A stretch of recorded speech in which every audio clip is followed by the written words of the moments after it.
Qələbə günü ilə əlaqədar Moskvada keçiriləcək parada Azərbaycan lideri qatılmayacaq. 29 ölkə liderinin təşrif buyuracağı bu tədbirə Prezident İlham Əliyevin qatılmaması konkret olaraq tutarlı səbəblərlə əlaqələndirilir. Bu xəbər fonunda nəzərlər ikitərəfli münasibətlərə yönəlir. Bu mənada proseslərin xronikasına nəzər salmaqda fayda var. 25 dekabr 2024-cü il. Bu tarix Azərbaycan xalqının yaddaşına qallı hadisə kimi həkk oldu. Azərbaycan Hava Yolları Aviaşirkətinin Bakı-Grozny reysini yerinə yetirən Embraer 190 təyyarəsi Aktau şəhərinin 3 kilometr yaxınlığında qəzainiş edir. Məsələ ilə bağlı Rusiya mediasında fərqli yanaşmalar tirajlanır. Hadisəyə səbəb kimi hava gəmisinin quş sürüsü ilə toqquşması göstərilir. Təbii ki, hadisədən qısa müddət sonra yayılan kadrlar təyyarənin quş sürüsü ilə toqquşmasına dair səsləndirilən iddiaların reallıq payını sıfıra indirir. Azərbaycan və Qazaxıstan qara qutuların oxunmasından sonra ilkin hesabatını açıqlayır. Azalın qəzaya uğrayan təyyarəsinin qalıqlarında aşkar edilən zədələrə səbəb kənar obyektlərdir deyilir. Rusiya səssizliyini pozmur. Qısa müddət sonra məlum olur ki, Rusiya tərəfindən elektron sistemlərdə məhdudiyyətlərin tətbiq edilməsi təyyarənin rabitə sistemini iflic edib. Təyyarə Grozny şəhərinə yaxınlaşarkən Rusiya hava hücumundan müdafiə sistemi olan Pantsir S ilə hədəf alınıb və vurulub. Çeçenistan Təhlükəsizlik Şurasının rəhbəri Xamzat Kadyrovun verdiyi açıqlamada 25 dekabrın səhəri Grozny şəhərinə PUA hücumu olduğu təsdiqlənir. Lakin hadisə nəticəsində xəsarət alanların və dağıntıların olmadığı bildirilir. Hadisə nəticəsində təyyarədə olan 67 nəfərdən 38-i həlak olur. Rusiya yenə də reaksiyasız qalır. 20 fevral 2025-ci il.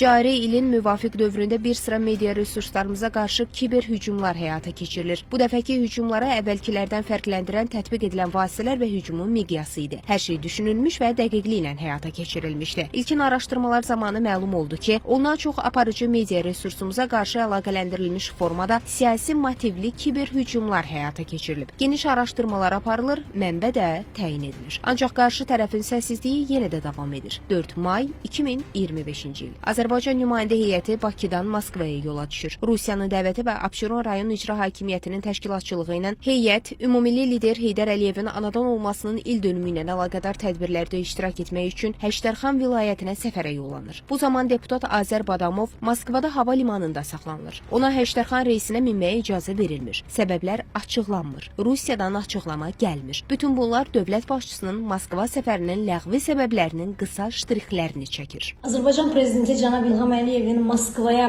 getməməsi bir müstəqil siyasət yürüdən liderin yüksək peşəkar strategiyaya dayanan diplomatiya yürüdən bir liderin atacağı addım idi və bu addımla da bir daha Cənab İlham Əliyev özünün nə dərəcədə səriştəli, peşəkar bir diplomat olduğunu, eyni zamanda öz xalqının, dövlətinin milli maraqlarını, milli təhlükəsizlik maraqlarını hər şeydən daha öndə tuttuğunu, prioritet elan etdiyinin göstəricisidir. Təbii ki, Rusiya tərəfdən ard-arda bir neçə addımlarla artıq Azərbaycanla münasibətlərə kölgə saldığı göz önündəydi və belə bir qərarın da Azərbaycan prezidenti tərəfindən verilməsi bütün bu addımlara, onların siyasətinə, ritorikasına adekvat qarşılıq vermək məqsədlidir. Analitiklər bildirirlər ki, Moskva paradında rəsmi Bakının təmsil olunmaması qarşı tərəfi addımları ilə bağlı ciddi düşünməyə vadar edəcək. Hər üç hadisəni ümumiləşdirdikdə ölkə başçısının Rusiyaya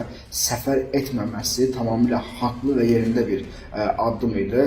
Təəssüflər olsun ki, Rusiya tərəfi mövcud gərginliyi aradan qaldırmaq, münasibətlərini normallaşdırmaq və ən önəmlisi etimad mühitini bərpa etmək əvəzinə proseslərin uzadacaq addımlar atır və yaxud da sadəcə heç nə etməyərək məsələnin unudulmasına çalışırlar. Bu baş verənlər artıq ardıcıl olduğu üçün rəsmi Bakı da məsələyə reaksiyası gecikmir və faktiki olaraq bu addımla da bir daha göstərilmiş oldu ki, rəsmi Bakı Rusiyadan hansısa bir formada əslində çəkinmir və yeri gəldikdə məsələlərə adekvat reaksiya da verə bilər. Azərbaycanın mənafeyinə xələl gətirən iş tutulmamalıdır. Azərbaycan öz mənafeyləri naminə heç kimə güzəşt etməli deyil və bu yenə də Azərbaycan tərəfindən bir daha sübut olundu. Azərbaycan Respublikası Prezidentinin bu addımı eyni zamanda Azərbaycanı Rusiya ilə yumuşaq davranmaqda günahlandıran tərəflərə də, siyasi qruplara da çox ciddi cavabdır. Bundan sonra ümid edirik ki, Rusiya artıq Azərbaycanla bərabər ikitərəfli münasibətlərdə iştirak edən bir dövlət kimi danışmağı nəhayət öyrənəcək.